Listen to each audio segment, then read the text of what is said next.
Hello, I am Asheron, and welcome to my study.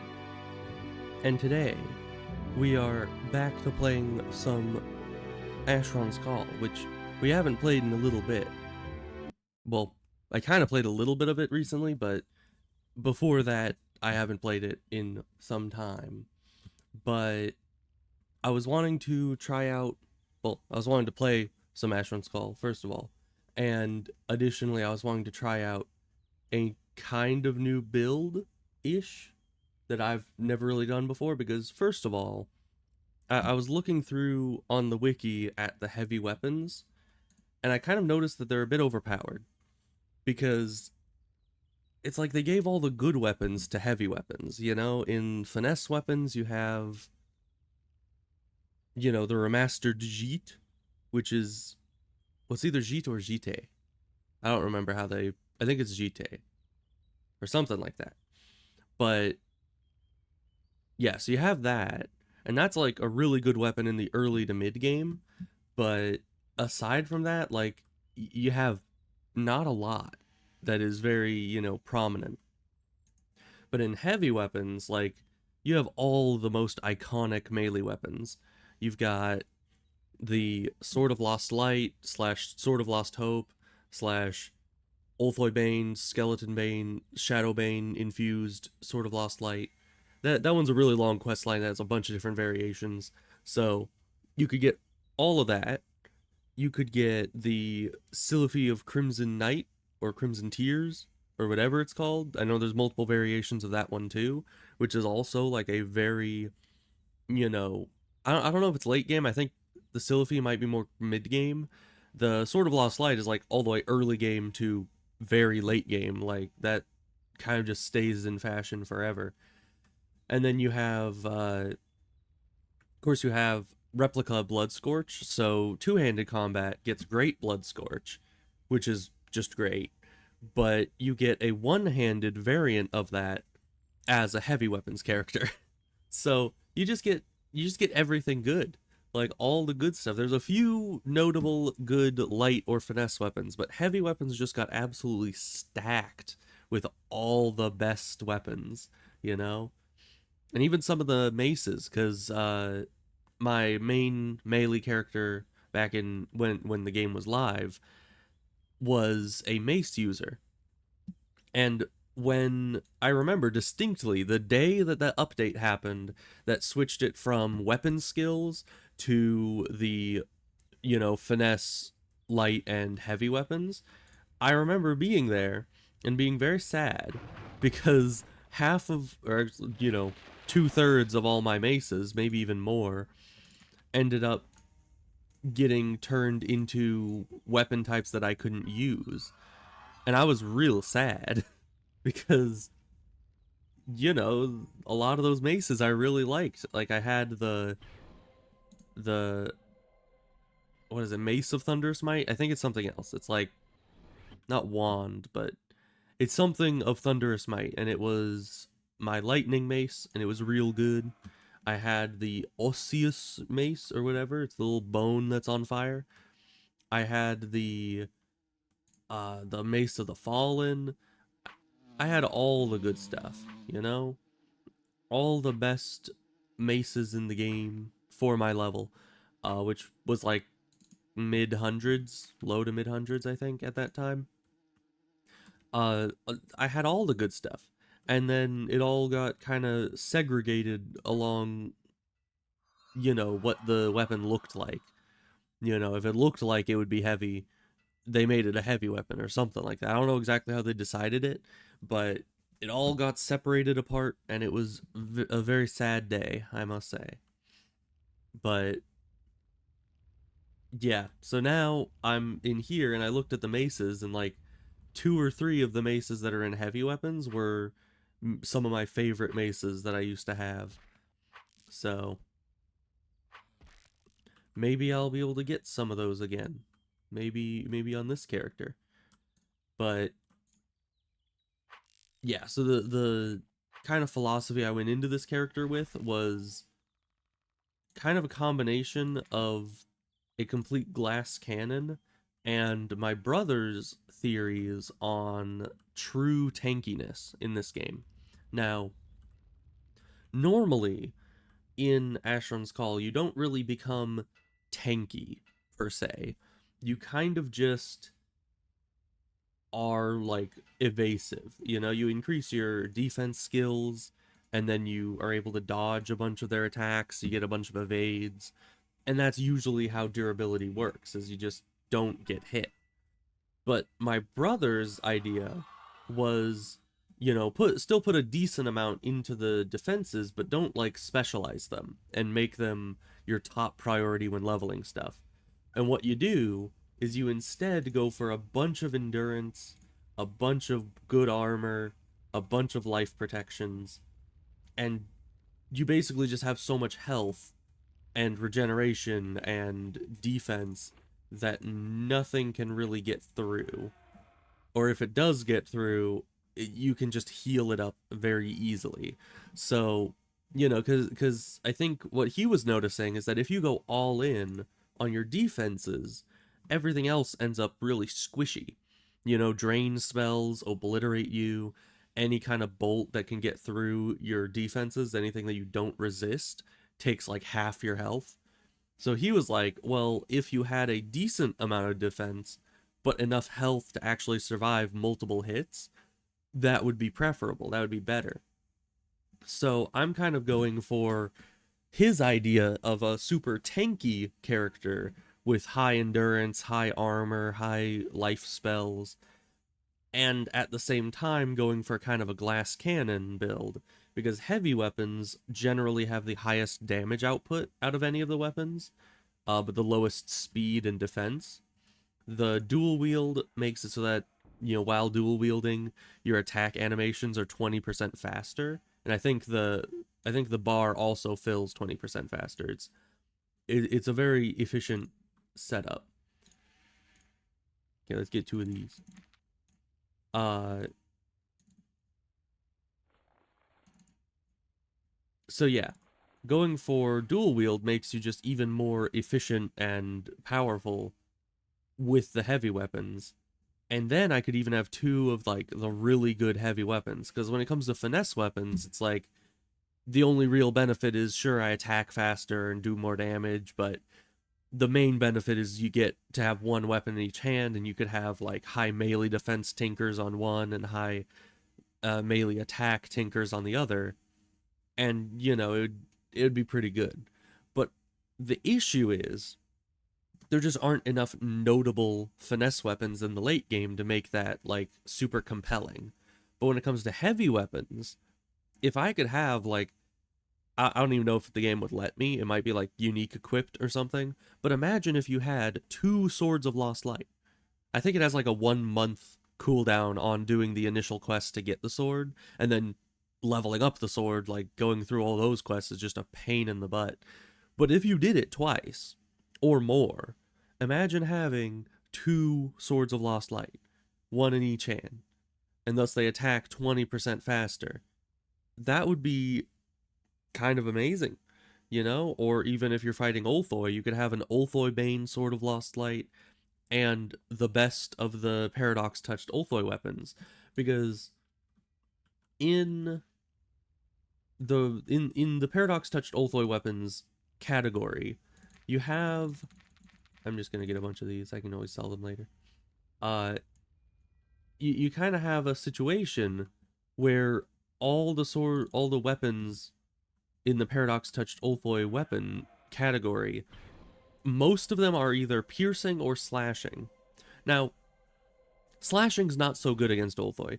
Piercing and bludgeoning are both about equivalent, about just as good as each other. There are some Ulthoi that are more resistant to one or the other, but generally it's fine.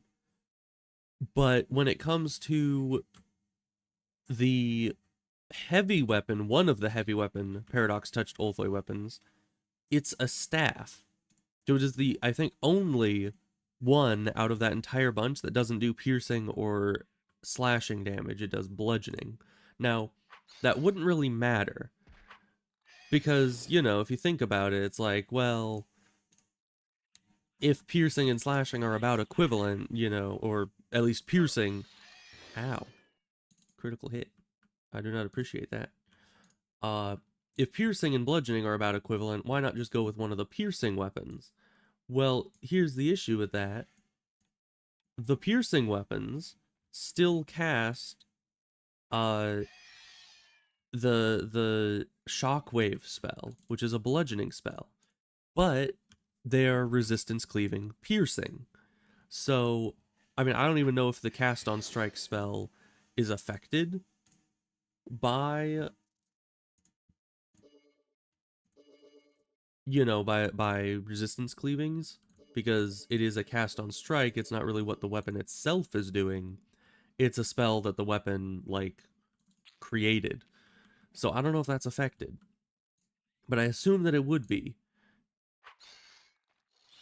And so what ends up happening is that the blood, like the staff of the paradox touched Olthoi weapons is the only one whose, you know, weapon damage actually matches the cast on strike spell. And that's, to me, kind of a big deal. You know, it's a big thing. So I would consider the staff to be the best of the paradox touched Olthoi weapons, and that's a heavy weapon as well. So you could have that staff in one hand and an Olthoi Bane Sword of Lost Light in the other, and just absolutely obliterate any Olthoi that you come across, which Olthoi is a very large category of enemies you fight.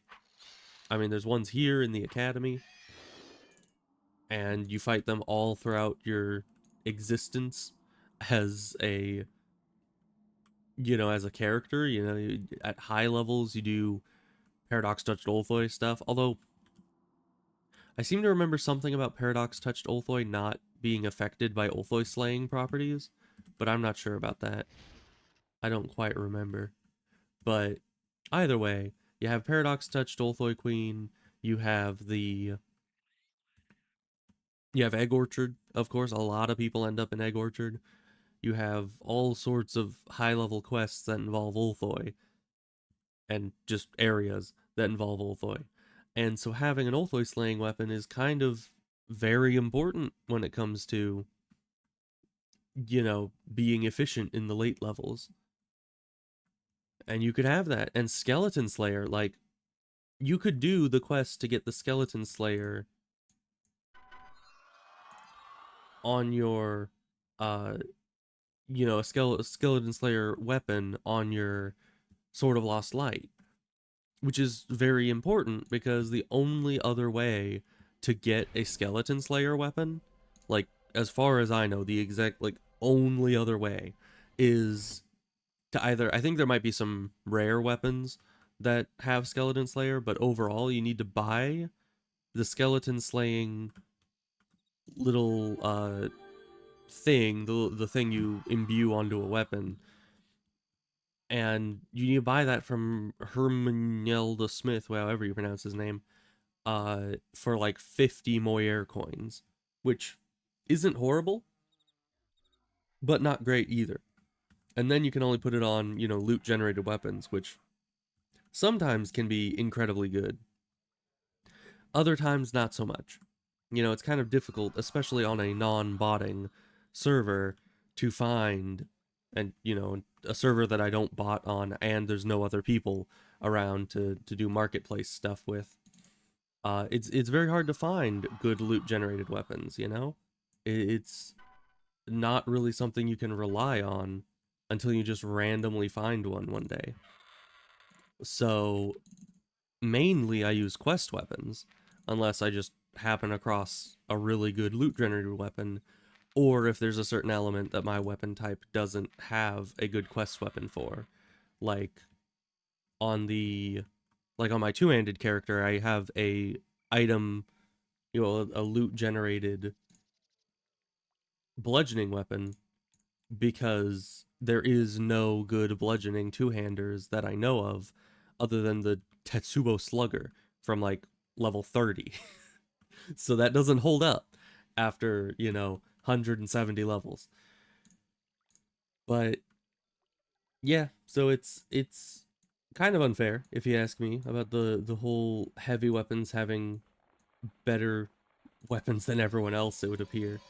But now I suppose I can benefit from that because I mean I can now be the heavy weapons user, even though I was kind of stubborn and didn't want to do that for the longest time.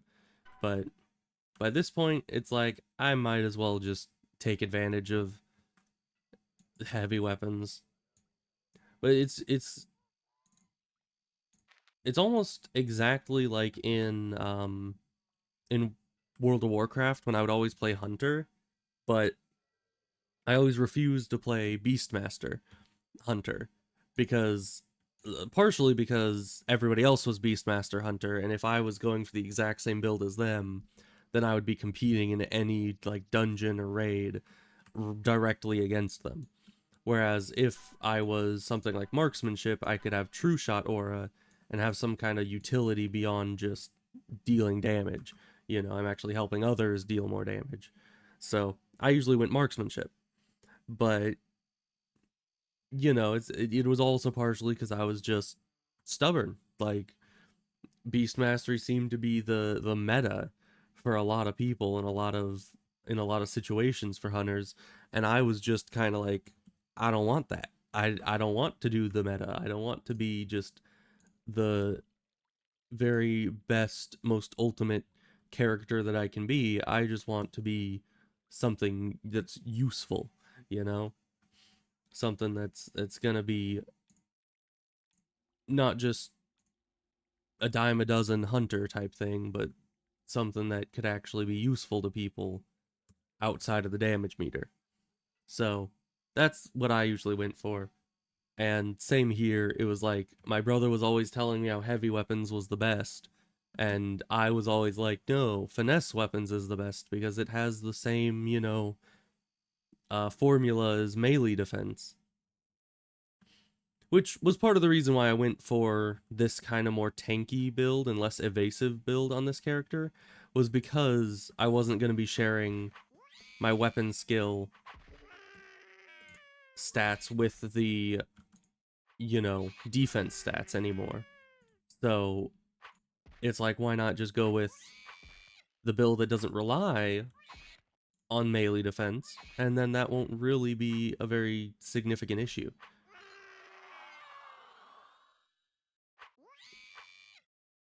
And I did do some digging and some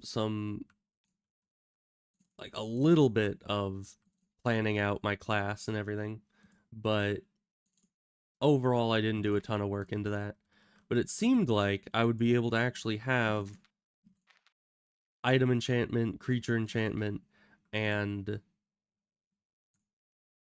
life and not life enchantment, life magic.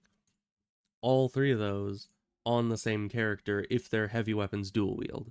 And I could even have some of the other stuff in there as well. So I don't have any of those now, but I have 17 skill credits already. I mean, I did just level up to level 10, and they give you a lot of skill credits right off the bat. And then those kind of go away. So, yeah, with 17 skill credits, I could either raise one of these to specialized, or keeping them unspecialized, I could get, both creature and item enchantment, or one of these and mana conversion. And pretty soon I'm going to have enough to get all three of them and mana conversion so I can buff myself entirely on this character. And with life magic, I'll actually be able to get my mana back. Because, like, on my two-handed character, I have the mana conversion. I just do not have life magic because I can't afford it on that character because I specialized both magic and melee defense on them. So they used a bunch of points on that. But with this one, I could go with like possibly recklessness, but probably not.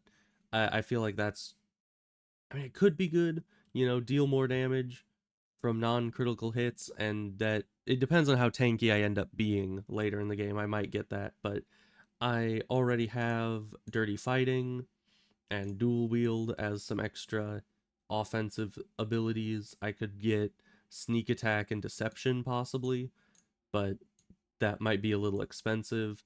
or I could always just get like cooking on top of the lockpick that I already have. So there's a bunch of different options for different things in this build. There's a lot more leeway, because when you try to specialize your defenses, especially if you're trying to specialize both defenses at once, you're gonna end up with a really expensive character. Like somebody who really does not have a lot of points left to spend on more miscellaneous abilities. And for this person to be like full offense while being tanky, they'll need things like dirty fighting and dual wield and stuff like that. So not specializing these also lends itself to being higher damage dealing. But we need to up some of this stuff because it is way too low. Okay, keep those around the same level, because what I've learned about dual wield and heavy weapons, or any weapon skill and dual wield, is that apparently for you to dual wield, it basically means that your dual wield skill determines the hit chance of your offhand weapon. So your main hand weapon would still be using heavy weapons, and thus that's what you're raising there, but dual wield requires, the offhand hit chance requires your dual wield skill, which is kind of different. It's very different than what I'm used to, because I'm used to just pouring all my money into the one weapon skill to try to get that to like 250 plus so I can wield the better weapons, but I'm going to need to keep these fairly even, which is why they're both specialized, so I don't have to spend a bunch more on dual wield than the weapon skill. Uh, so that's going to be a bit difficult as I level up, because I'm only going to be able to really put half of my XP into heavy weapons if I want my offhand weapon to still be efficient. So we'll see how that goes. I kind of feel like that might end up poorly, but if I'm not putting as much into defense, which I should still have a bit, especially at this level, we don't have any real healing going on. So we have the healing skill, but it's not like we have Aetheria or Surge of Regeneration or anything, nor do we have enough any buffs to be able to put on ourselves and give us like extra health regen and everything. We're just kind of completely on our own. So some defense might be useful. I could always go and use the little buff bots that I implemented myself into my server, but I don't know. I more implemented those for other people that may play on my server at some point, like some friends and family people that prefer to play with buffs rather than playing completely on their own. So I probably won't even be using those very much, if at all. I mean, maybe if I... Oh no, but this character's going to be able to fully buff themselves, so it won't really matter. And if I was planning to use them, I could cut out all of the magic skills out of my build, because it wouldn't really make any difference.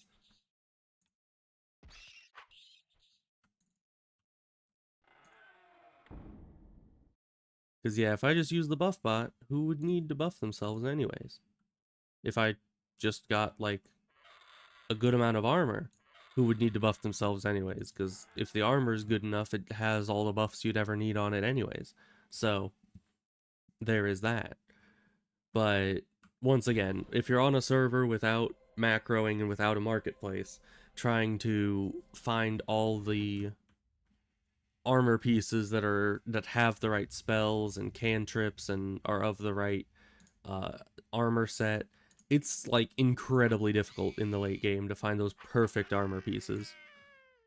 So we're just not gonna bother with that, because I mean, maybe like very late game we will, but mainly I go with like quest armor sets because they're just the most consistent, and being able to buff myself would give me a lot of access to that.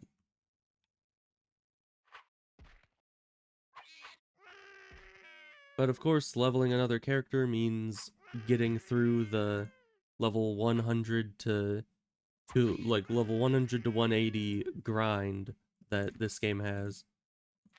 That's a very tough level bracket to get through.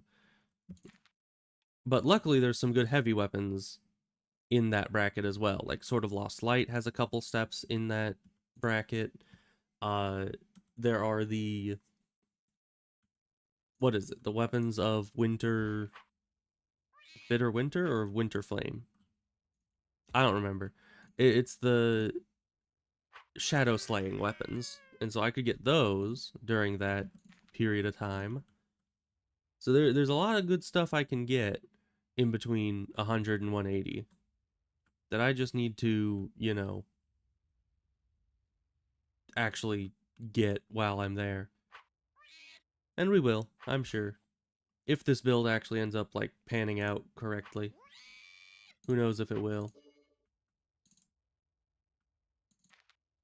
I certainly don't. It might end up being completely horrible. But that's kind of the weird thing, is that a lot of builds actually feel like they don't work, you know? But generally it's just either because I'm trying to solo things that are way too difficult to be soloing on that character. It's just like I can't 1v1 Gaerlin and I'm sitting there like, why does my character suck so much? It's I'm just having completely unrealistic expectations for them. But it's just one of those things that I want my character to be able to do all the very good stuff that they I feel like should be able to do. And when they can't, I get upset. But it is the weird thing that like your main character generally ends up feeling the strongest, even if you have like multiple characters. Every other character feels super weak other than the one that you put the most time into, you know? And it's weird because they're fighting proportionally weaker enemies, because usually my side characters are, lower level than my main one. So you would think that if they're proportionally lower level but also proportionally weaker to the main character, that it would feel quite even. But it never does. It always feels like all my other characters are just super weak aside from my two-handed character. So hopefully this character will have enough DPS and won't get one shot by things enough that I'll feel strong enough to actually do things in the late game. But who's to say? Honestly, it's kind of a toss-up. All depends on how the game wants us to do. And like even sometimes like day to day, I've had situations where like in on Reef Cull, back when I used to play on there, I had my high level mage and I would take them to Dark Isle and start like fighting things there. And some days it goes really well and I can like kill a bunch of the enemies. I'm not dying very much. They don't throw a lot of spells, or at least their spells don't hit me very often. And then other days, it just goes horribly. Like all their spells are hitting, they're volning me like every 10 seconds. And it just doesn't feel good. And it's really weird how your character can go from feeling like super strong to super weak within the span of a day, you know? It doesn't seem like it should be able to, but it does. Except my two-handed character. They seem to be pretty consistent, you know? But I think that's because with the mages, like mages have a really big advantage over a lot of other characters. And generally they can solo things that no other class can. So by playing my mage, I think I was getting my own expectations up as to what my character should be able to do. It's just like, oh yeah, I can 1v1 the Burren Kings, thus I should be able to beat some enemies on Dark Isle. But I also don't really take into account that yes, I beat those Burren Kings, but it is incredibly difficult because of all those debuffs they throw on you, and trying to solo it is just even worse. So it can feel like all of a sudden I'm much weaker than I used to be, when in reality, you're not. You're just in a completely different circumstance that's kind of against your specialty. Is this better?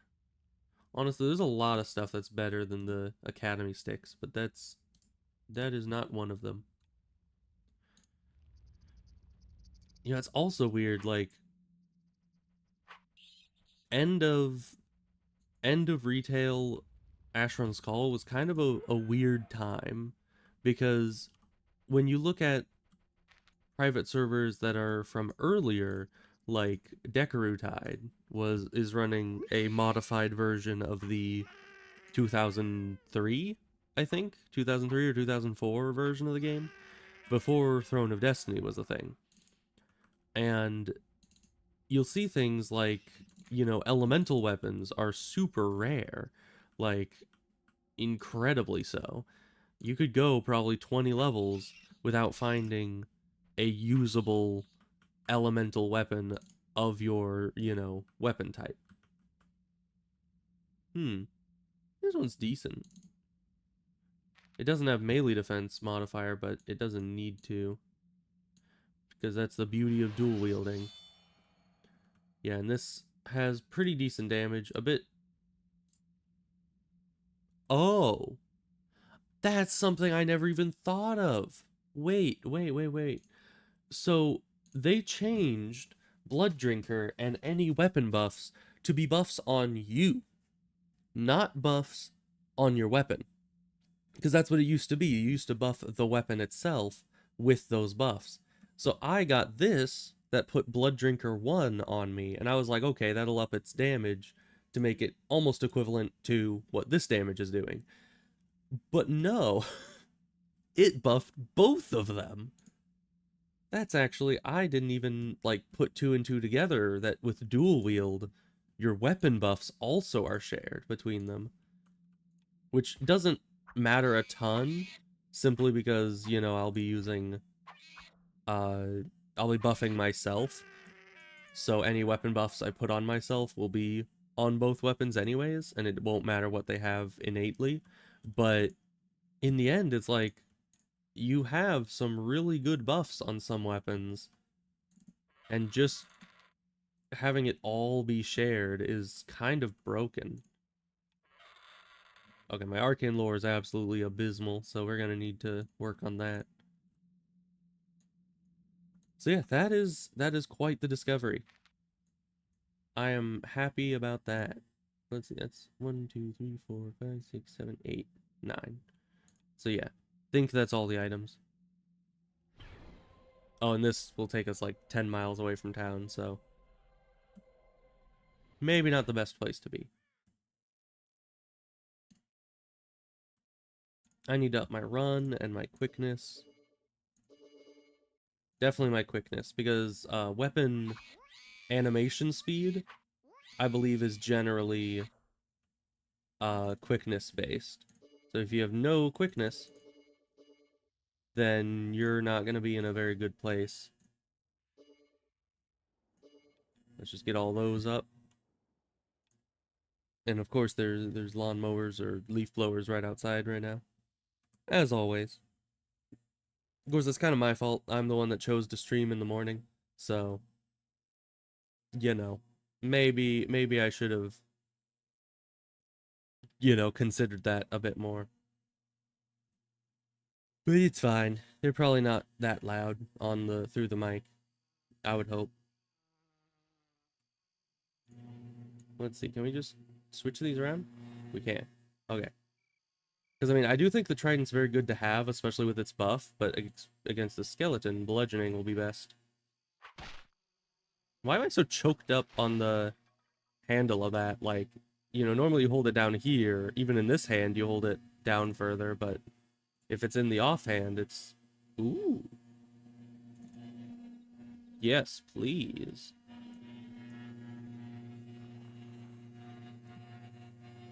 I mean, that's not as much damage, actually, as this one was. But this has missile defense, which I guess isn't all that much. Let's see. Okay, yeah, so this just has higher upper uh end damage, whereas this one has the pretty much the same lower end. Hmm. I guess I'll stick with my stick, because it has the higher attack and melee defense skill. This does have missile defense, but when does that really even come into play in the early game? Usually, if you do get hit with missile attacks, they're not even all that strong. So we'll just not deal with that. Though I do like maces. I do want to go back to playing with maces at some point. Have some maces in our arsenal here. But yeah, it's really weird that we're holding the trident like that, because that's not how you're supposed to do it. So I don't know. I'm no trident expert. I've never wielded a trident in real life, so I wouldn't know exactly what the proper way to hold it is. But yeah, the stream today will probably be a bit short overall, because I am, for some reason, the last like 3 days or 2 days, I guess. No, yeah, 3 days, because it would be 2 days before and then today. So 2 nights, 3 days. Been having an issue with my, specifically like the gums on the left side of my jaw, and I have no idea why. I assume that I ate something incorrectly and ended up like stabbing my gums multiple times in that area, because the left side is where I mainly chew, like all the time. So I'm assuming that's what happened, and it's just gotten like super irritated and swollen and becoming an issue. But it's very painful. I do not like it. And it's very uncomfortable, especially to like eat and talk. It kind of just hurts passively all the time. So not fun. Not fun at all. But hopefully that clears itself up pretty soon here. I've been taking like some ibuprofen because it's an anti-inflammatory to just help with the pain and to help it hopefully fix itself. But it is very irritating. I do not like it.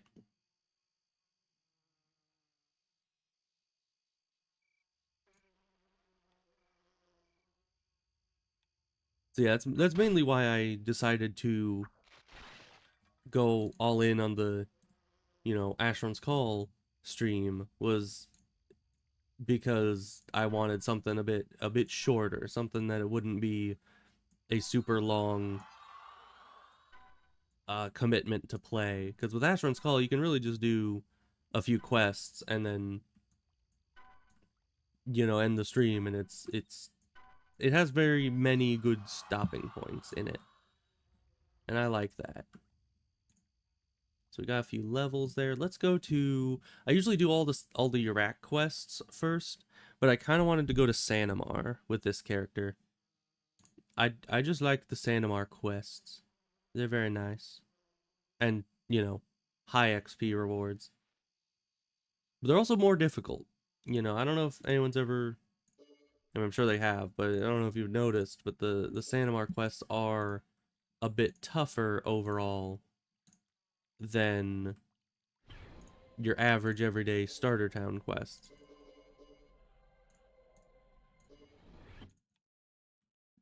Mainly, I think, because like the beacon, the Fintos wasps aren't anything special, but the water golems are like the bane of a level 5 character's existence. I mean, they will absolutely mess you up. Mainly, like, I mean, sure, they hit hard, but I think mainly the issue is them having spells. Like, they are pretty much the first spell using enemy you find, usually. And so, if you're not ready, they will just one shot you with a frost bolt, and you can't do anything about it. So, hopefully, that doesn't happen. I don't think it will, but you never know. Also, I wonder what this beacon is for. Like, what does, a beacon usually is to signal to someone about something. But what is this beaconing? I'll take a mana stone. I suppose armor 1 would be useful. I don't think it applies though. I think the armor spells only ever protect you in places where you're not armored. So it kind of replaces your armor level. So who knows if that's actually going to help or not. I don't know if it will. But it's something. Luckily, bludgeoning is good against Pintos wasps. Oh, we got another cold one. Oh, actually, this one's just better than the trident. Fighting a lot of heavy weapons. Because, yeah, the trident does less damage and has a lower level of blood drinker. So with this on, this now does even more damage. And that's what's important. Plus, I get to use a mace. Which actually, I think maces and staves are my two favorite weapon types, at least in this game. Ow, I forgot Eufintos wasps use spells too. They actually don't usually, do they? It's kind of rare that they throw a spell at you. But we survived, so floaty platforms indeed. Hello, insane fiend. Uh, I don't know, shortening that to either insane or fiend just sounds like I'm insulting you, so I don't know what to call you. But hello. Let's see. To remedy something. What was I gonna remedy? Oh yeah. I wanted to get the focus from this. Not that it would help much. I mean, that just will increase my healing.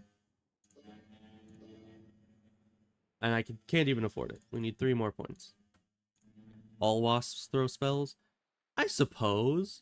It's just the blue ones are really low level. You don't normally see them do it. Or at least I guess maybe when they do attack you with spells, they never really hit because they're so low level, so I never really bothered to notice it. Really, all wasps? Even like the red wasps? I'm pretty sure. Ow.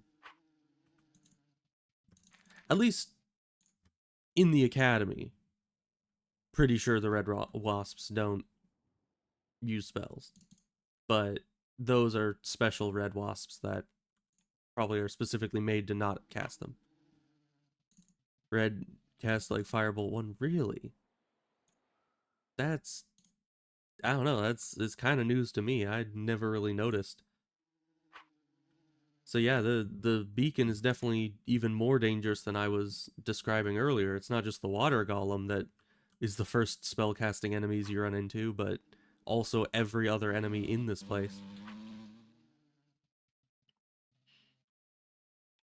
Okay, first water golem, which we do have frost damage, which I always forget if frost is either good against them or really bad. So we'll see.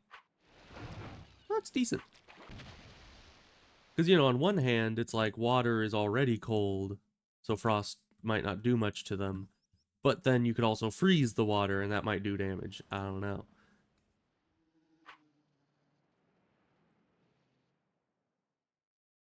I also don't fight water golems all that often, if I'm being honest. I mean, they're level 8. You just don't really fight them past the start of the game.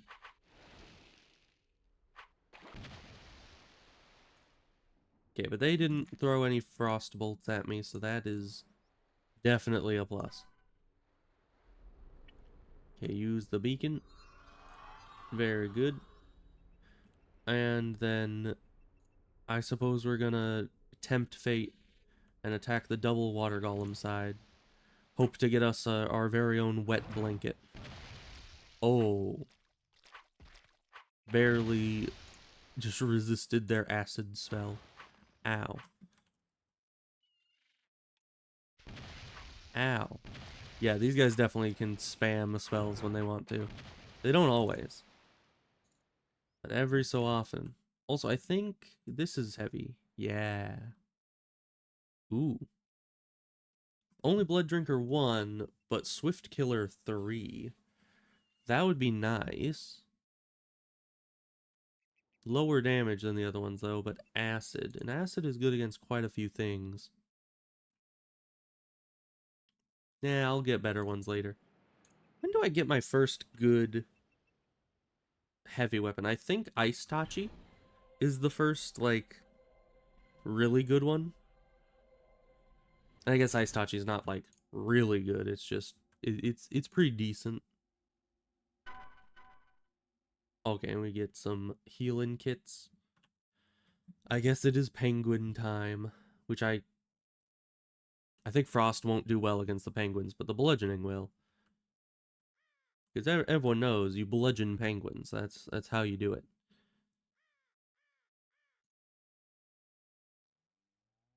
Man, it's so weird picking up heavy weapons though, because I'm always either finesse weapons, two-handed weapons, missile weapons, or some kind of magic. I don't think I've ever had like a high level heavy weapons user in my life. So I'm used to what all the finesse weapons icons look like. And I always just kind of gravitate towards those. Oh man, cold is about as bad as bludgeoning is, apparently. So that's not good. Not that these things are especially difficult, so we shouldn't worry too much, but...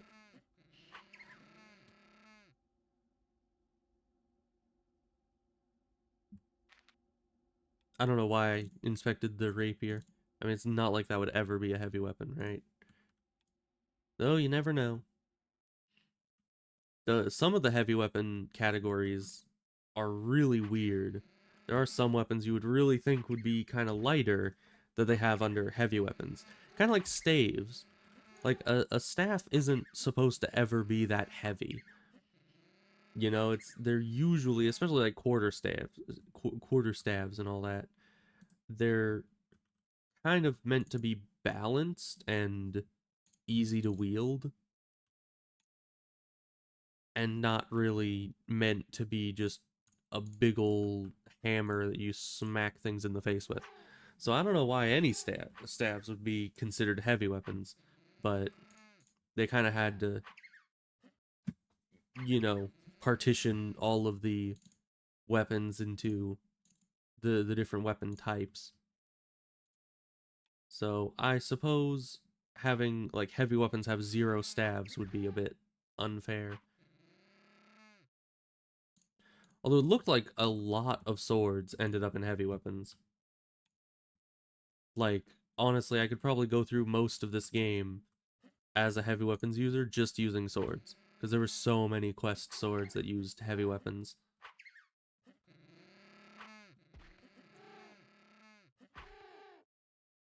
So I wonder when I can start the Sword of Lost Light quest, because that's probably going to be my bread and butter. And I also want to get that quest done as soon as possible, because it has like a 1-month cooldown, and I would like more than one Sword of Lost Light. Just because, I mean, it's an iconic weapon, and as far as I know, it's good for like most of the game. So I probably want to have a bit of that. And I don't know about the Siliphy of Crimson Knight, but it seems good. I've heard my brother talk about it a lot. He's gotten the weapon multiple times, so I know of it. And I know it's quite popular, but I've never really had it myself.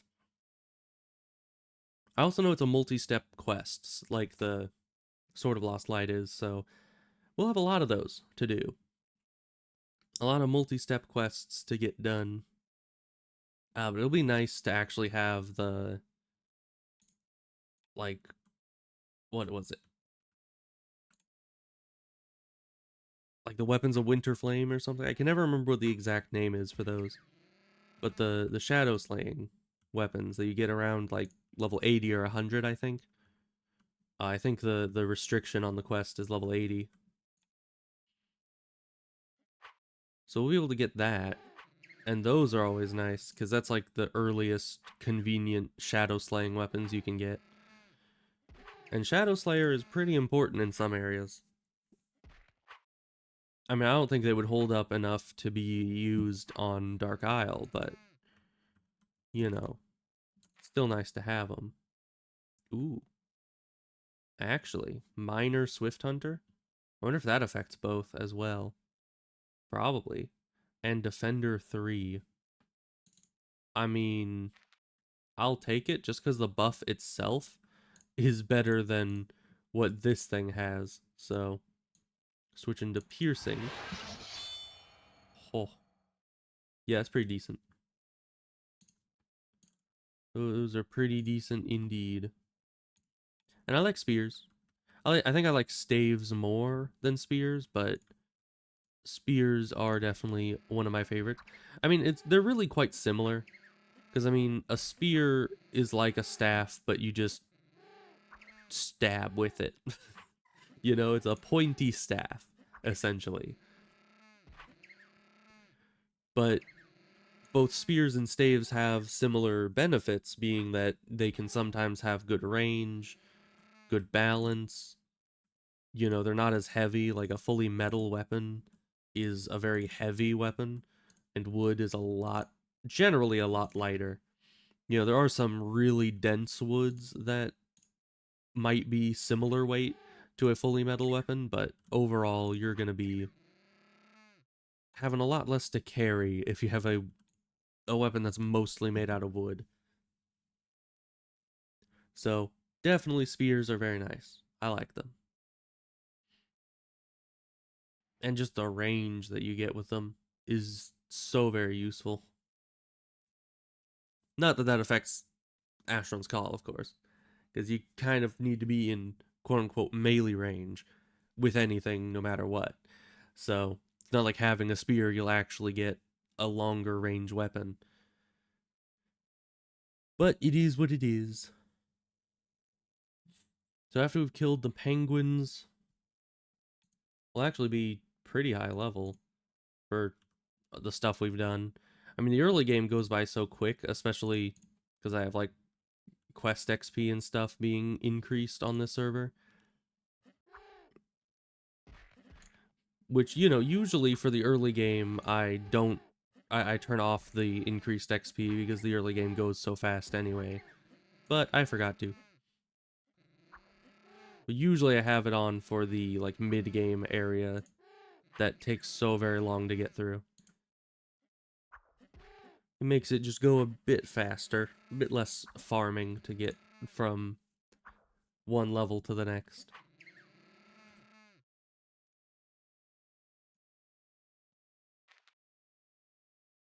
Although really, back in the day, there wasn't even anything mid-game and onwards that just like didn't even exist. So I guess it makes sense. Because like the very early game, 126 I think was the max level back in the day.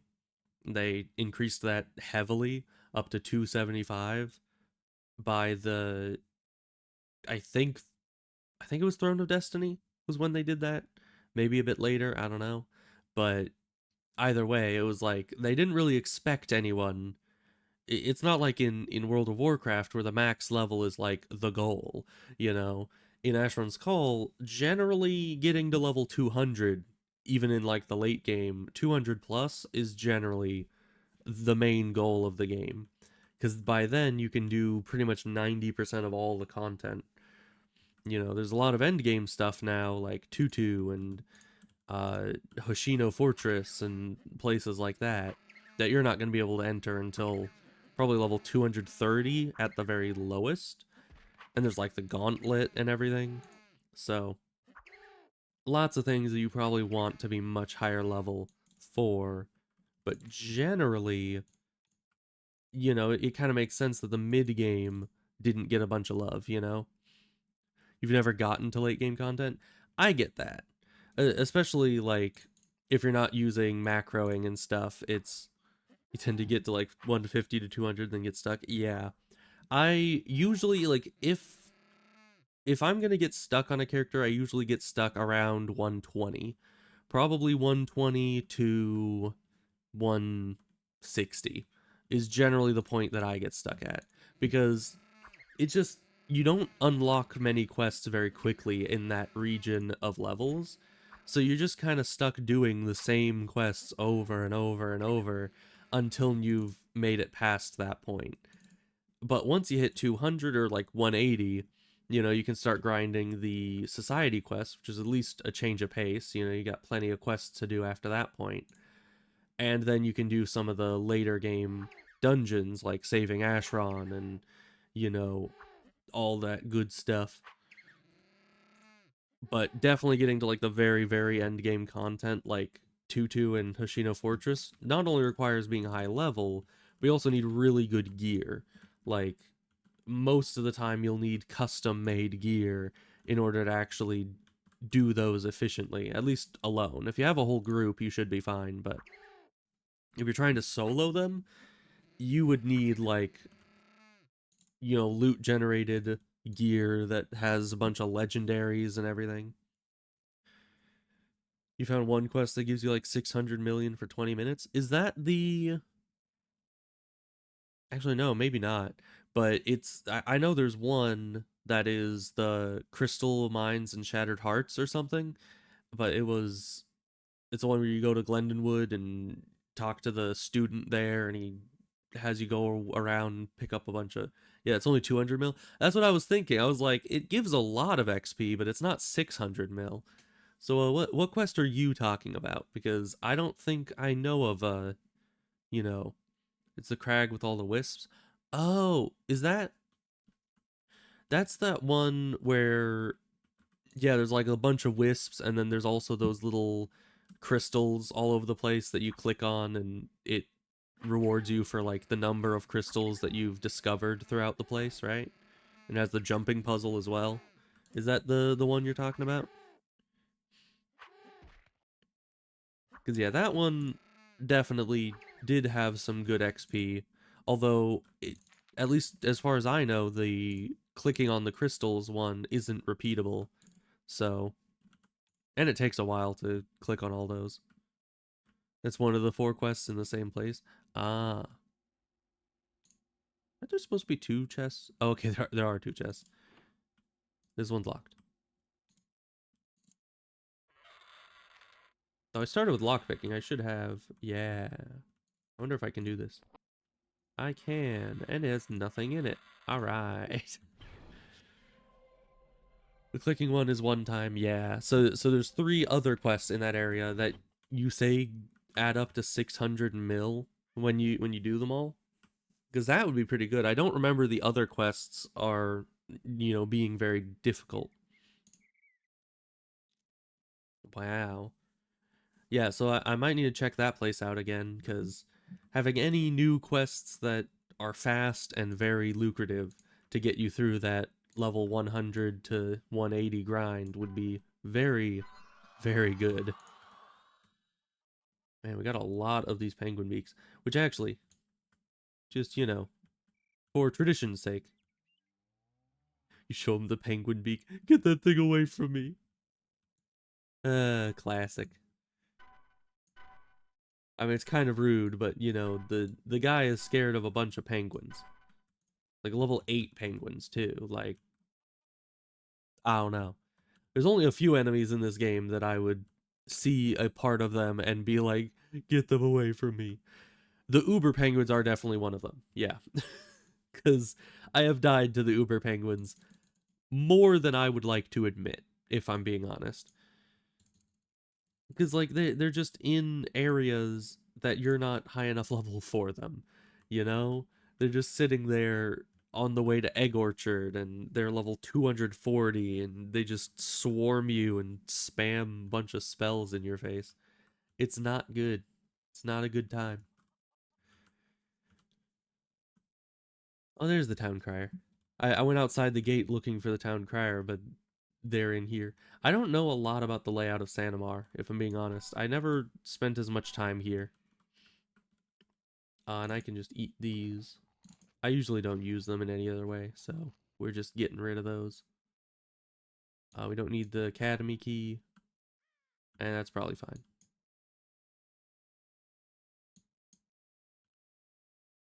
Okay. Now, is that all? I think there's the Thrungus quest, but I don't know if that's. I guess those are pretty close. I don't think I've ever done that quest fully, or at least I haven't done it in a long time. Because for a long time, I've learned which quests are easiest and which quests are harder or take longer and aren't all that efficient. And so I kind of stopped trying to do the Thrungus quest where you go to these different hovels and get the items from them. I don't even remember exactly how you do it. But it might be worth it to do it just because we've done the other Santamar quests. Actually, these are quite a bit further away since I have no quickness. We can spend our stuff here, though, while we're just running along.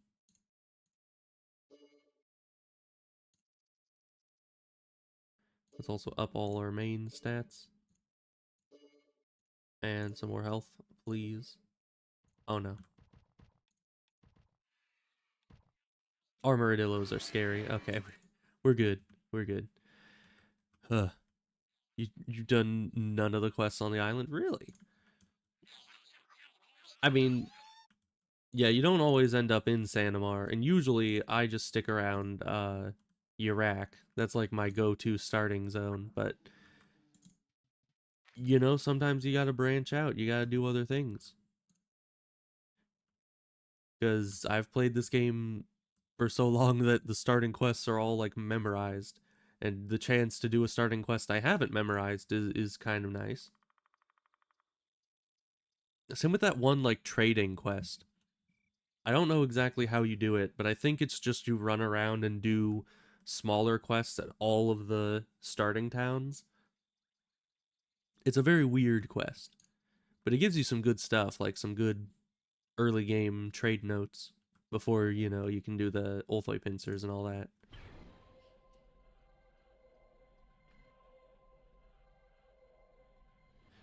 But yeah, I do feel like they upped the level cap a bit too overzealously, you know. They should have increased it slowly as they made content for each of the areas. Because we kind of ended up with a big chunk of the mid game not having enough quests filling out the entire leveling process.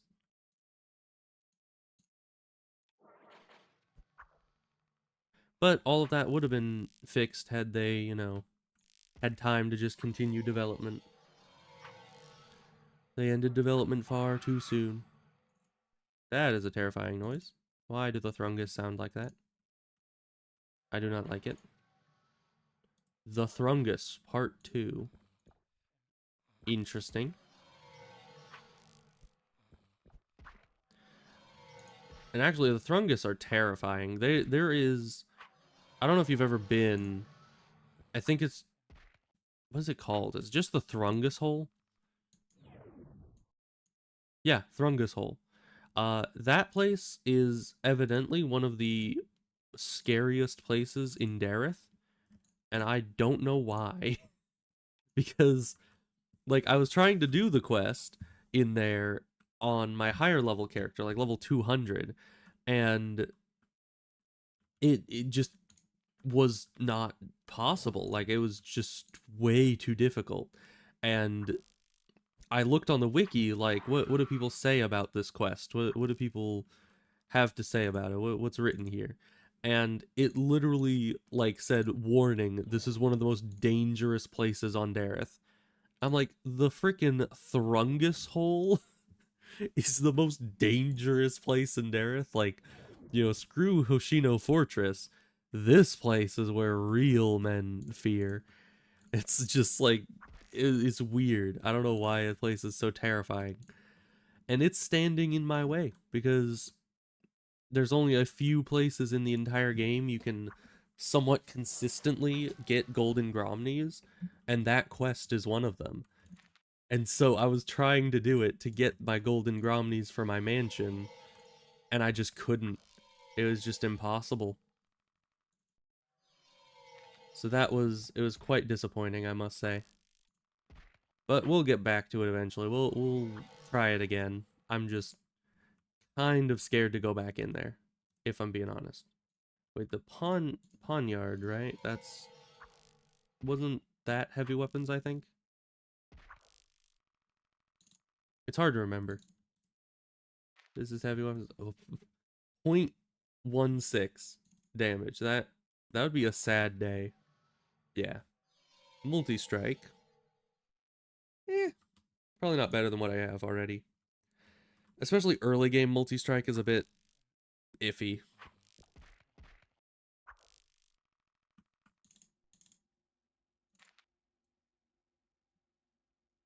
Let's see, there's a chest here, and no more enemies.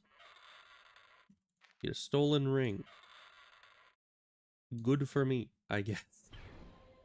Stolen by Thrungus. Return this portal guardian at these coordinates. Well, thank you, Mr. Random inscription on the ring. It's very traveling salesman. Well, what is this guy about? You know, it's still pretty much my favorite thing about Asheron's Call is that no matter how long you've played it, there's always just something random around the world that just befuddles you, like this, like traveling salesman. By the name of it, it seems like he travels because he's not here. But do NPCs really travel? I don't think there are any NPCs that like travel between towns, but the map clearly shows that he's supposed to be there, and yet he's not. And that's weird. But there are like all these random vendors out there, kind of like near, what is it, Cragstone? I think it's Cragstone. Where's Cragstone? There it is. There is, was it here? I could have sworn. No, I guess not. Oh yeah, but there is like just the random peddler and archmage out here with a lifestone nearby. Like it doesn't serve any purpose except just being some random. Oh, it was up here. Yeah, it was Rithwick. Just has the random apple seller way up here, which you would never find that if you were just doing quests. If you're just going from one location to another, there's like no route that takes you that far north of Rithwick. So, and he's just out there. He's just selling apples. Like, who's even buying the guy's apples? How does he stay afloat? I don't know. But man's just happy just selling apples. And he actually has some of the best apples in the game. So, if you need apples, go to that guy because he's got the tart apples, which I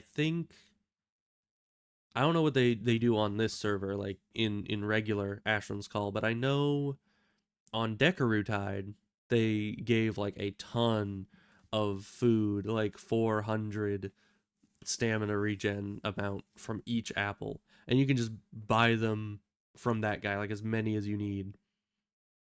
It's kind of amazing.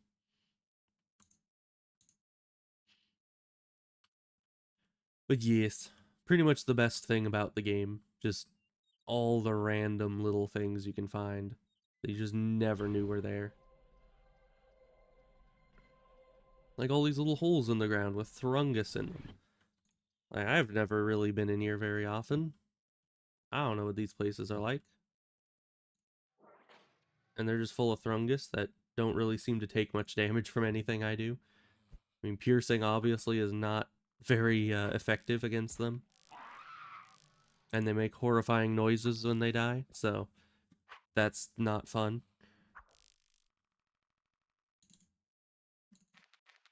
I guess they're living mushroom things, so we can't really expect them to make sense, I suppose.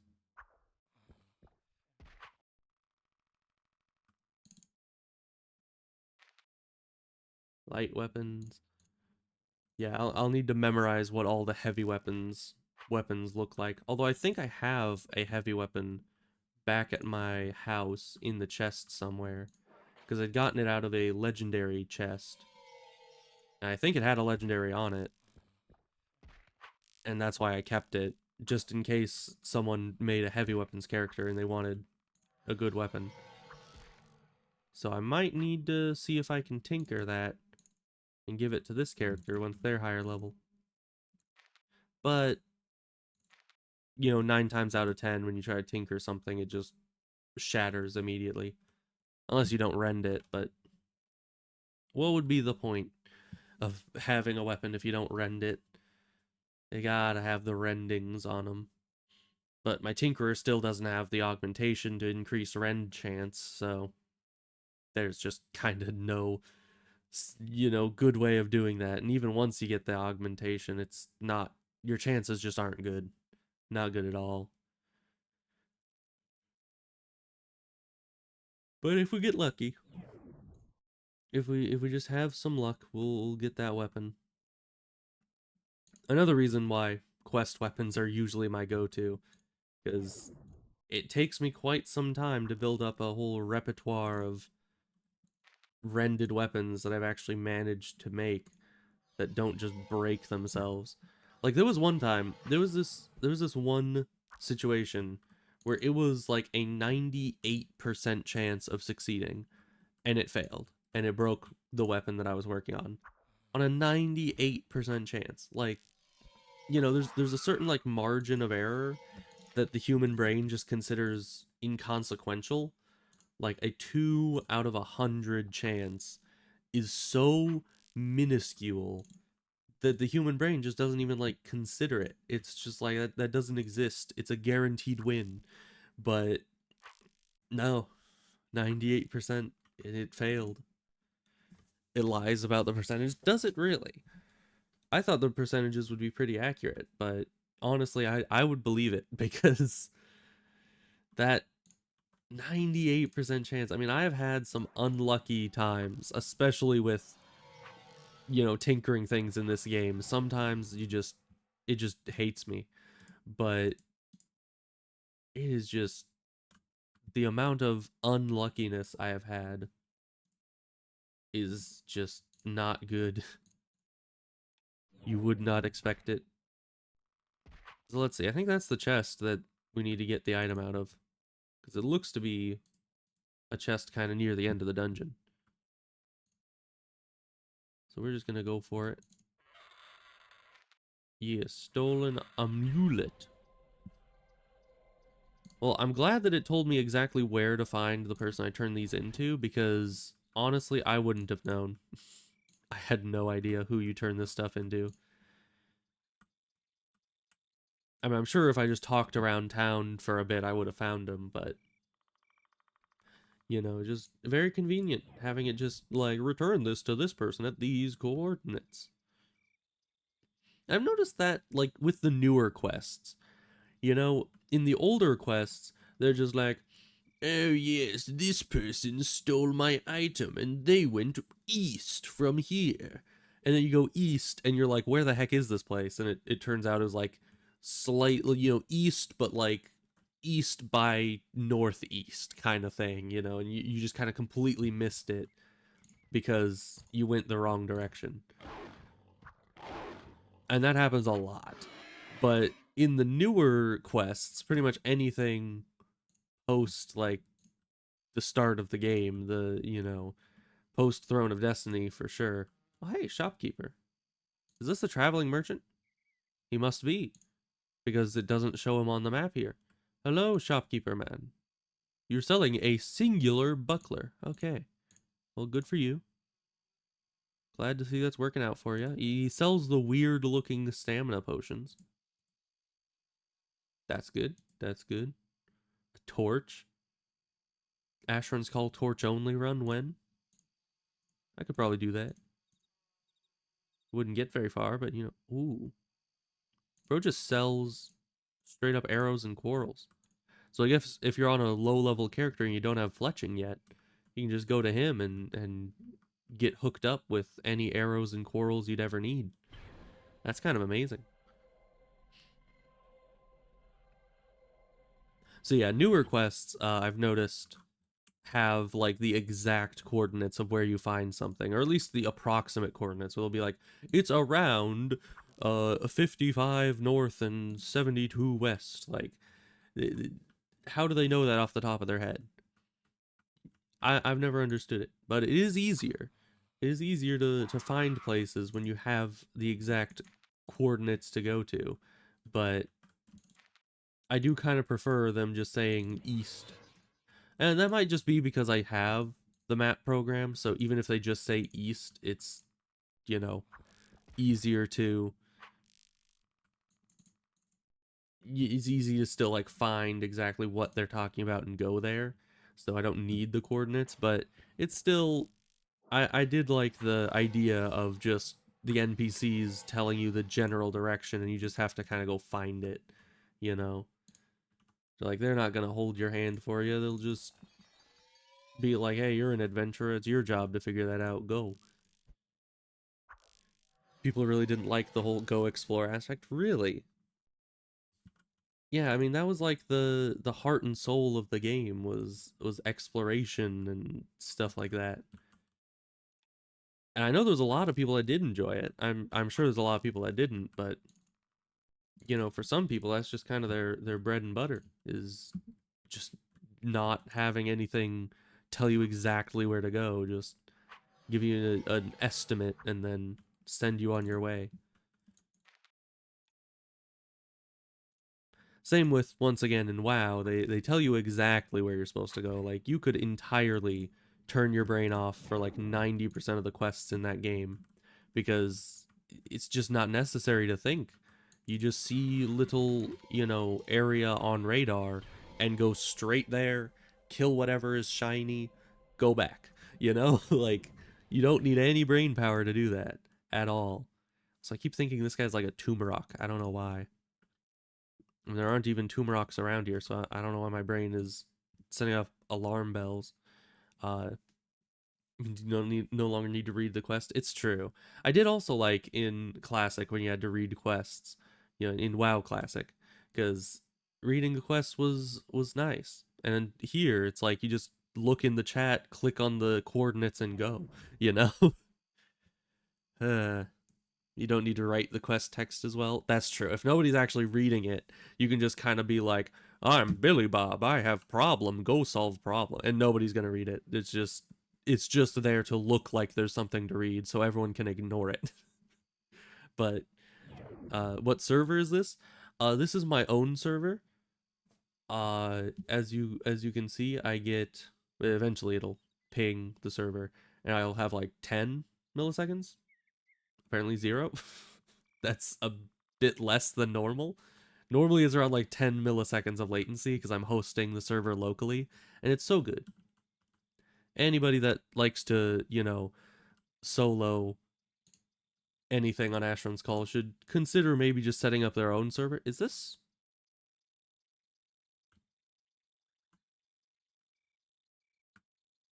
that the same shopkeeper? I swear, if he sells a singular buckler, I'm gonna be upset. What the heck? It's this. Um, it, how are you here? You were just down the. I went in a circle. I couldn't have. No, that was over here. What? I do not play on Cold Eve. No. Uh, I used to play on Reef Coal back in the day before I got my own server, and then I also played on Levistras a little bit. Not for too long though, because by that point I had my own server, and it's hard to go back to having latency after you've had your own server, if you've tasted the goodness that is zero latency Asheron's Call. It's so good. We got an acid weapon. I don't know if that'll be even decent against these guys, but it has. That is not what I wanted. There we go. Has the same blood drinker, but also has swift killer, which I guess. Oh, this one doesn't have swift killer, so yeah, good combination. Okay, very nice. You go back and check. I guess so. After this dungeon, I'll have to go back and see if the vendor is back there still, because that is concerning. Like,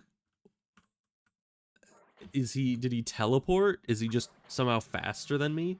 Am I in some kind of purgatory where I'm just constantly running between two Thrungus hovels and nothing else ever like happens? I just can't escape the loop.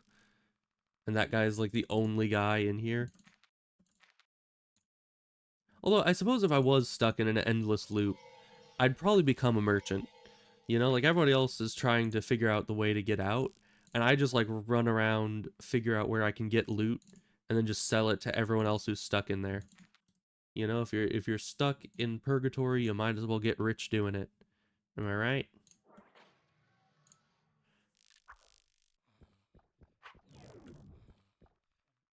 But it's so weird that the guy just is the same exact guy. He had the same inventory.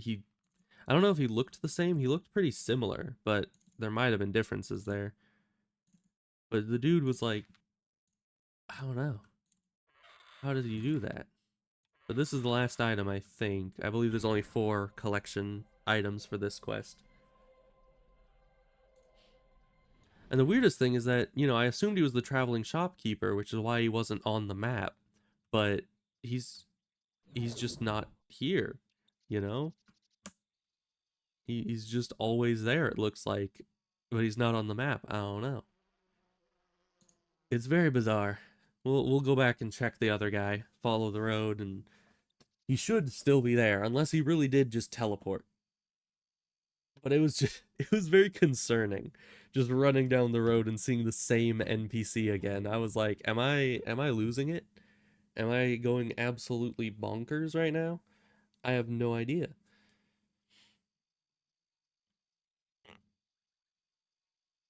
But it was nice to get this quest done, because I've never done it before, at least not in its entirety.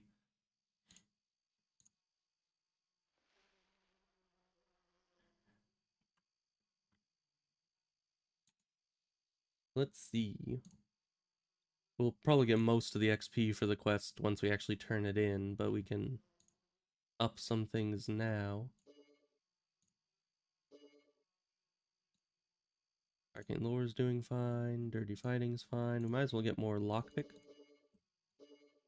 because we'll need that for sure. Some more defense.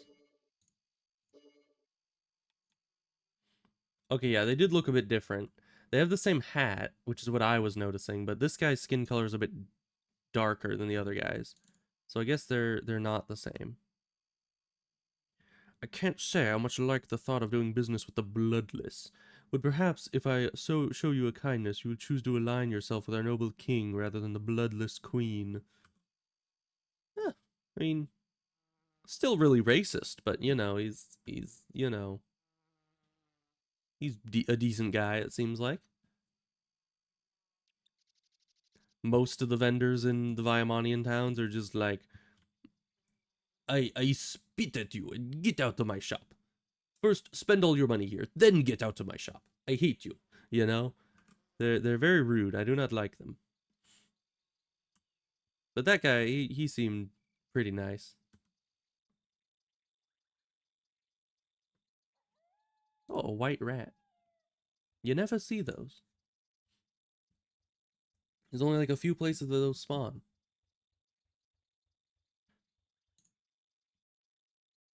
Okay, so Portal Guardian, I think he's either here or over there, right? That's another town crier. Okay, there was a guy there. And it's not you. So I think they're over by the gate. Or maybe they're over by the portals, but I don't remember there being any NPCs there. That's the Path Warden. Which is weird, because their Path Warden gear is white. Portal Guardian, that's where you are. I remembered. Don't mind that I have my weapons drawn. It's fine. Oh. Can I turn all of these in? I can. That's a lot of XP. I mean, 24,000 each. That's like Drudge Hideout levels of XP. Which I suppose all of the objectives were much further away in this case than they are in the Drudge Hideout, but yeah, no, that's fine. Get some more focus.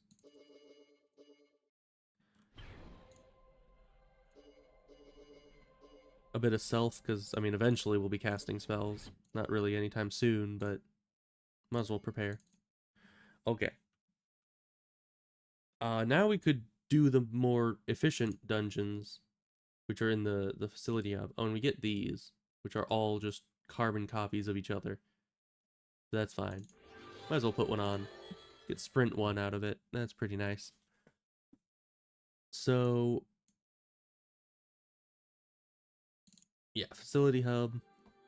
I think we'll do Ice Tachi first, just to, you know, have the Ice Tachi, because this is one of the rare occasions I can actually use it. And hopefully that has some good spells, so I can have it in the offhand. Because cold isn't the... Oh, this is not where I want to be. Yeah, let me do the skeleton fort first. That'll be fine.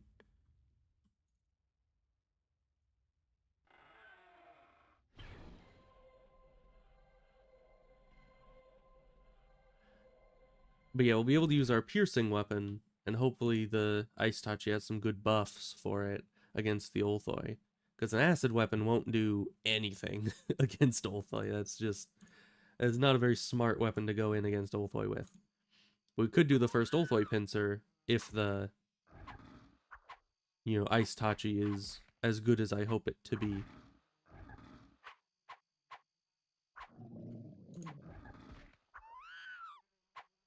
I think it was harder than I remember.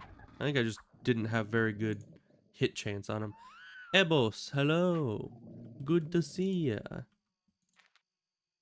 How have you been? Let's see, Arcane Lore Horizons Blades, not amazing. You can find better.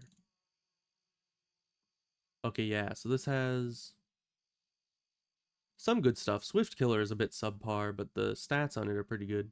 It has Biting Strike. Very nice. Probably the earliest Biting Strike weapon you can get. Yeah, so that is a lot better. Okay.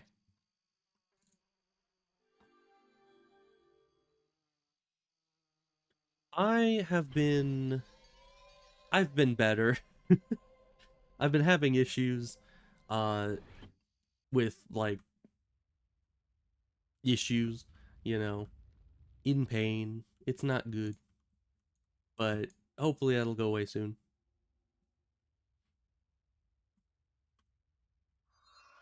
Okay, so they give me XP and then this is the wrong door. This way.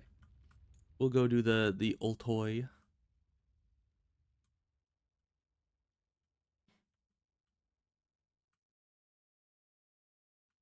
Yeah, I mean, I wish that I could do something about it too, but it's just kind of there.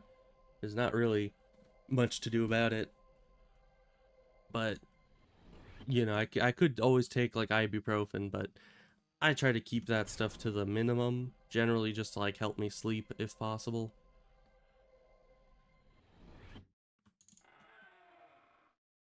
Because, you know, relying on any kind of drugs to get through the day probably isn't the best option, you know? Yeah. Alright, so these things can't really hit me too well. When they do hit me, they do a bit of damage. And I don't do enough damage to them, really. So, I think it'll be doable. Just not preferable. Well, let's just attempt to speedrun it. And hopefully not die. Because I know this dungeon like the back of my hand.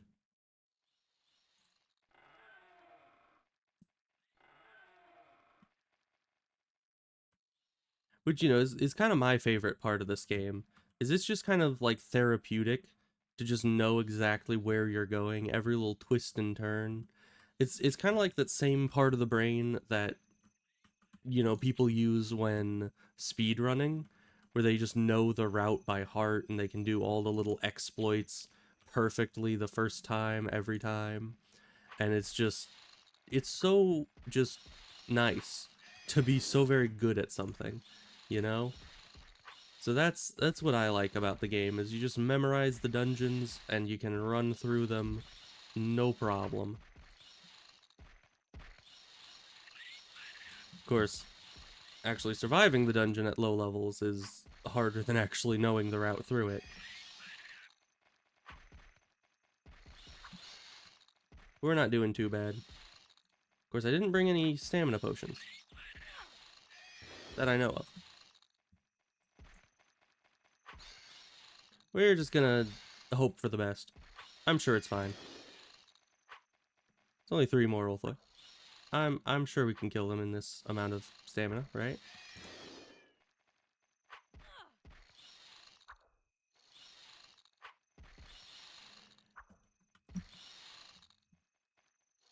We could not kill them.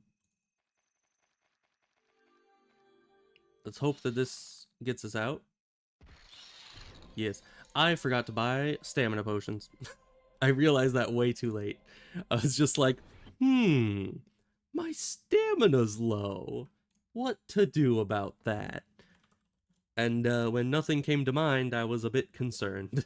Especially because this is before I've done any Tusker Tusks yet, so I don't have the, oh shoot, get out of there instantaneously button, you know? Which has saved me on many occasions. I mean, this thing's a close second, but it still, as you saw, it takes like 5 seconds to get you out of there. So, not the best option. But we're gonna go get some stamina potions so we can actually, you know, exist correctly.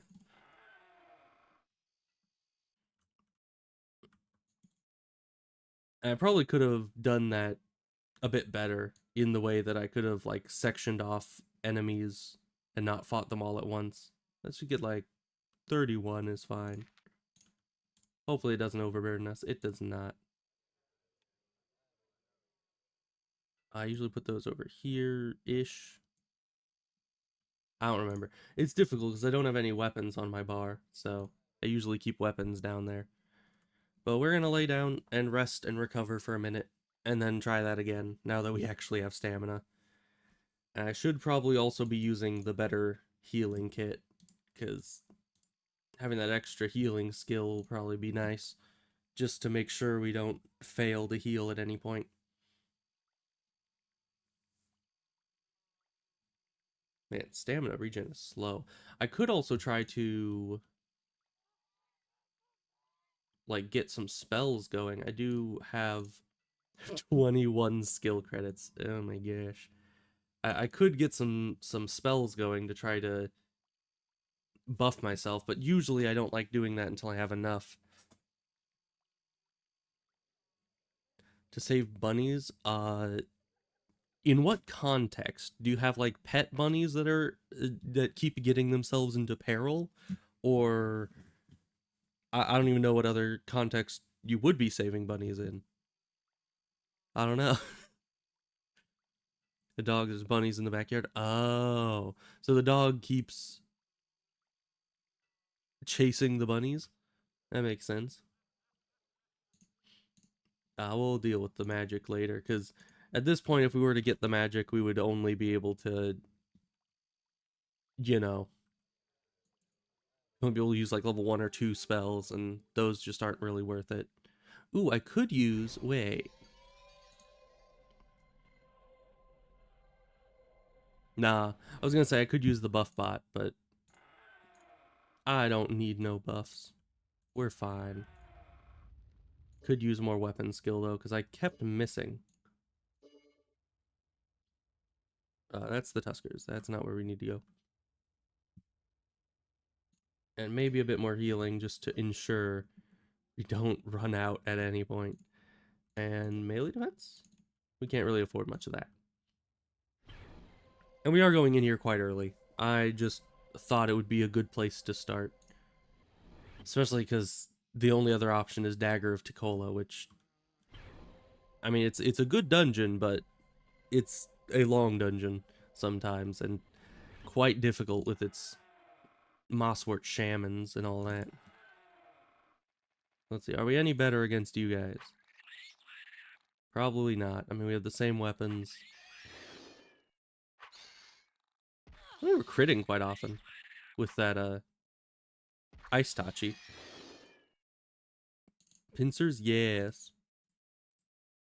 Yeah, I was just in here and almost got killed because, you know, I forgot to buy stamina potions first. I don't know if you were here to see that, but it was pretty painful. Trying to fight as a melee without a stamina recovery option is not a very wise thing to do.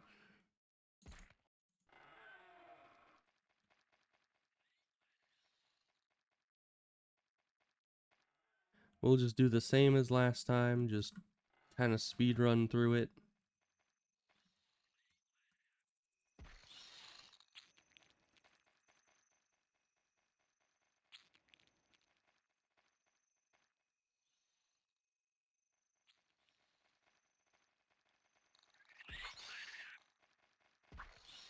And we're back to here.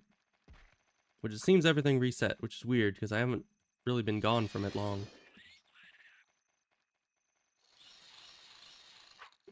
And I would go to like first person mode to see better, but I don't have that portion of the keyboard, so we're not gonna be able to do that. Too dang hot outside anyways. I agree.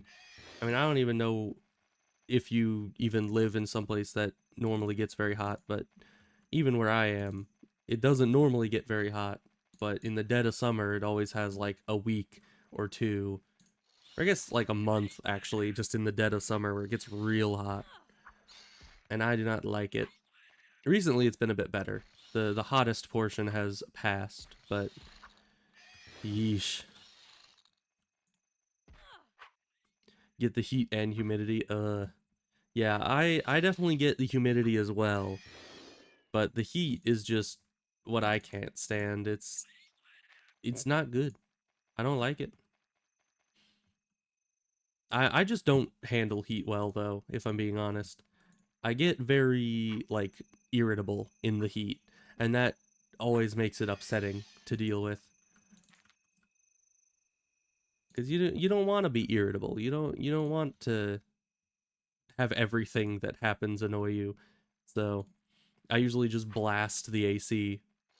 I'm also playing AC. So yeah, so I usually just blast the AC all summer just to avoid such a fate. We're definitely not doing the second Ulthoi pincer.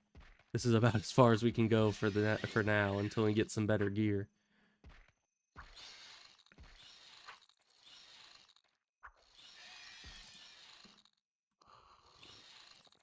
That's where that potion comes in. Very nice.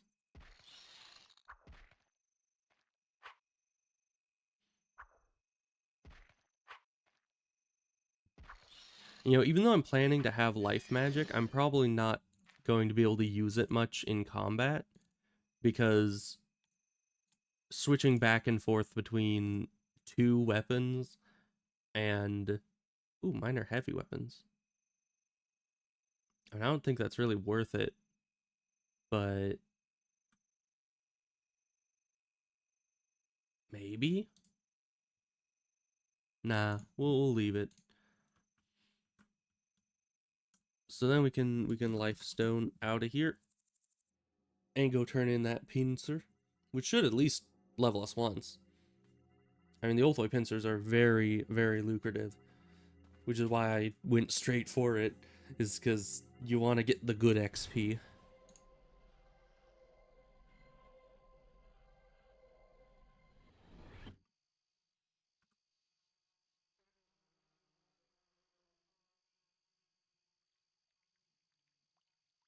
But, you know, something that I... Honestly, there's multiple things on older servers, like, at least servers that are running an older version of the game, like Decarutide. I kind of wish that all the weapons were still segmented into their respective, you know, weapon skills. But to try to do that, it would take way too long to edit each and every weapon and armor set in the game to do, you know, switch everything back to it. It's easier to find higher XP things to kill? Maybe, but, you know, I usually just do the pincers and tusks up to 100, and then there's higher XP things. I used to have a whole list of quests that I did every day, like, let's see if I remember most of it. You do the pincers and the tusks, you do Moorsman on the shores as much as you can, uh, you do the defense of Zykal sometimes, there is the cavernous Ulthoi Chasm quest that you do, there's which is Cavernous Ulthoid Chasm quest you always want to do, just because it gives you the Dispel gems, and those are incredibly important. At least in the higher level areas, they're very important. At this point, they might not be too beneficial, but you kind of need them later. I'm pretty sure there were other ones. Nowadays, what I usually do is after like level 100 or 120, I just do the Crystal Mines quest once a day on any characters I'm trying to level up, and that gets them like either a full level or half a level for most of the 100 to 180 bracket. So that is a pretty efficient way to go about it. And then it's not a huge time investment of like multiple hours to do this long list of dailies, you know, because that's what I used to do, and it was not very efficient. Because there's just a few like super high XP quests out there that they're just kind of unknown to me. I don't know all the quests in the game. Maybe someday I should just go through that entire page on the wiki that's like every single quest in the entire game separated out by patch. And I should just look at every single quest, you know?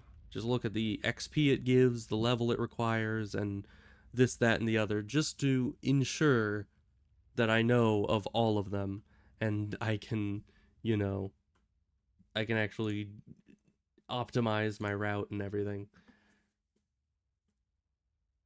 Let's see. If we're gonna do Dagger of Tikola, which would be nice. I think it's a light weapon, so I won't get the weapon out of it, but it would be nice to do it nonetheless. We will need some better skills, though, especially magic defense.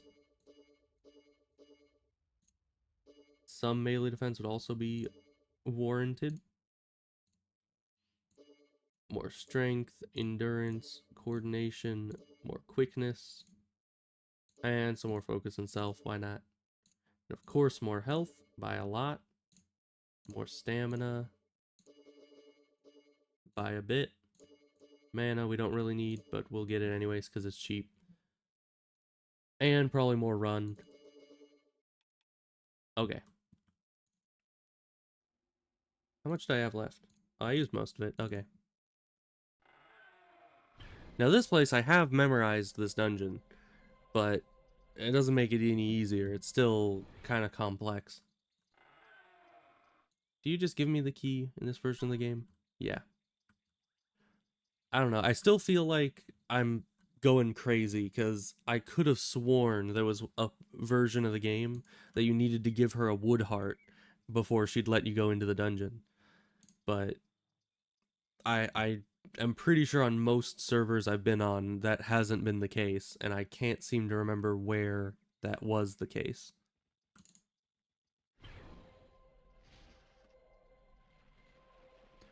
Before, way old school, before Facility Up, yeah.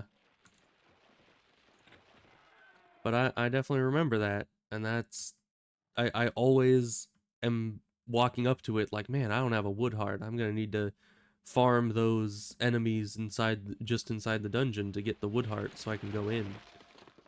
But it's never the case. We'll just ignore these guys because, they can't hurt us if we just don't let them. We're just too fast for them.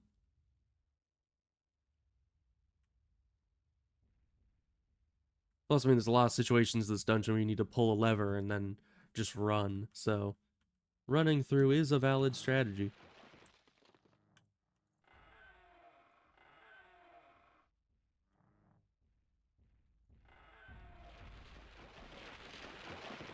Such as here. But then we have to deal with the freaking Mosswort Shaman. I do not want to deal with that. That Shaman is like the #1 killer in this dungeon for me. Aside from the Sclavis. The Sclavis are pretty bad too. So we're just not even going to bother with the Shaman and just kind of run. And just hope everything goes well. We can probably keep running until Nisclavis. Like, honestly, the undead, we can probably just ignore them. Just clear out anything that drops down with us.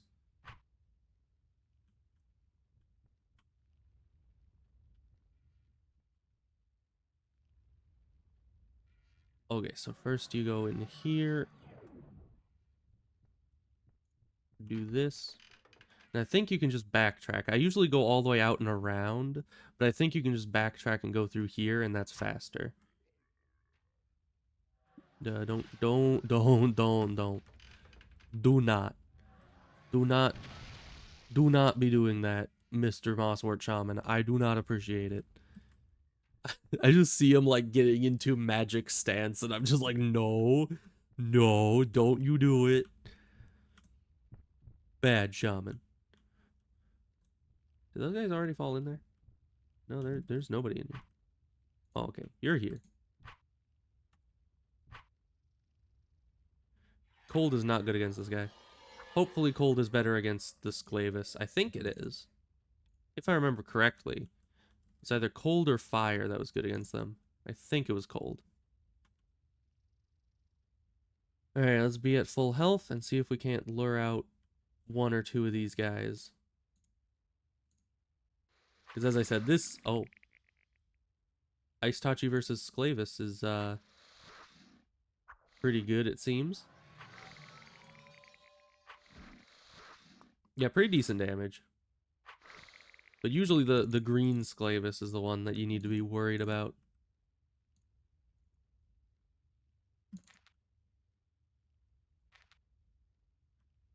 Oh, speak of the green Sclavis, and he shall appear. Okay, we're fine. He didn't even cast any spells. Okay. I did pick up the key. Oh, I need the ancient shard of metal from this.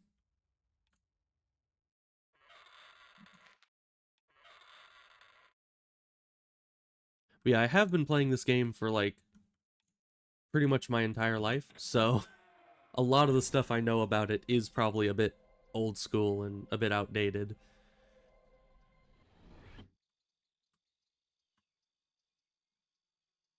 But it would be nice if a lot could go back, especially like the old portal system.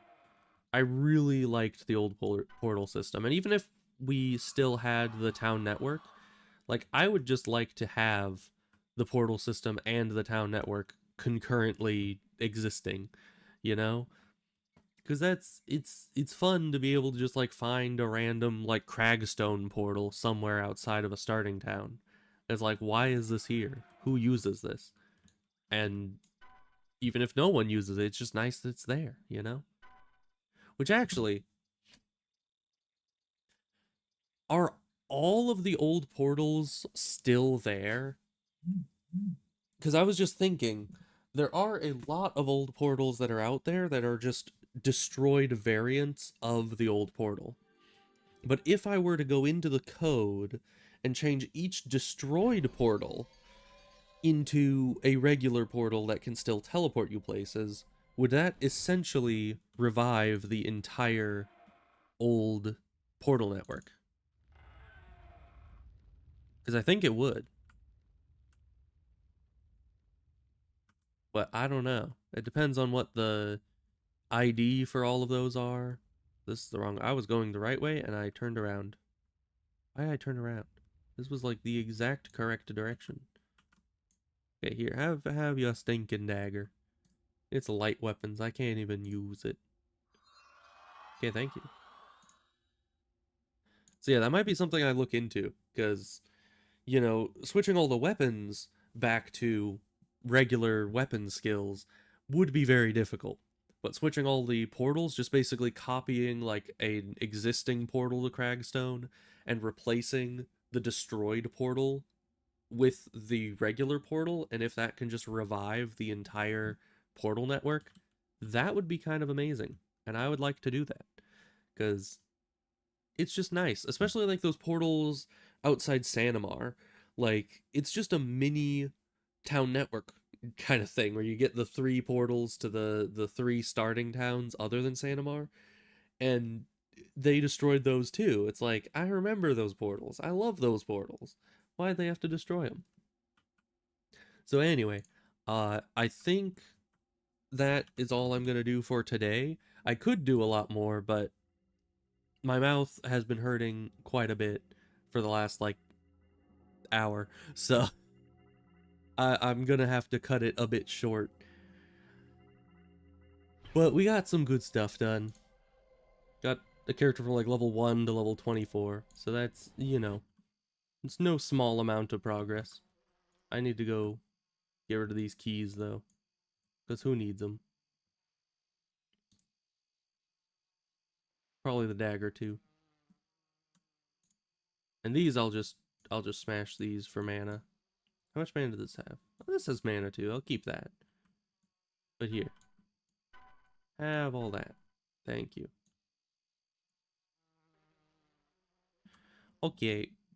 Well, I will hopefully be back to playing more of this because, you know, I love me some Asheron's Call. Play it at any real chance that I can get. So, yeah, I'll see you guys next time. And hopefully all goes well. So, goodbye. I think, what day is it? It's Monday. I think I'll be streaming tomorrow. Our water's shut off tomorrow. So, that is unfortunate. But that shouldn't affect streaming because you don't stream using water. So, yeah, see you later, Ebos. RPG Ash, I assume that you just got here, which is why you're saying no. Apologies, but yeah, welcome and goodbye, I suppose. Hopefully, hope you can, hopefully you can catch the stream a bit earlier next time, or that I'm streaming longer next time, or something. So yeah, see you guys later. Goodbye.